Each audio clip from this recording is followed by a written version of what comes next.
திருவண்ணாமலை வாணியந்தாங்கல் பகுதியில் இன்று நடைபெறும் திமுக இளைஞரணி மண்டல நிர்வாகிகள் சந்திப்பு கூட்டம் குறித்து பொதுப்பணித்துறை அமைச்சர் ஏவா வேலு செய்தியாளர்களிடம் பேசியதை தற்போது பார்க்கலாம். திராவிட முன்னேற்ற கழகத்தினுடைய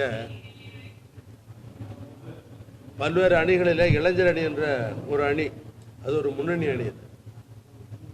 அந்த அணியின் சார்பாக வடக்கு மண்டலத்தில் புதிதாக இருக்கிற இளைஞர்களுக்கு முதலமைச்சரின் மூலமாக அவர்களுக்கெல்லாம் அறிவுரை வழங்க வேண்டும்.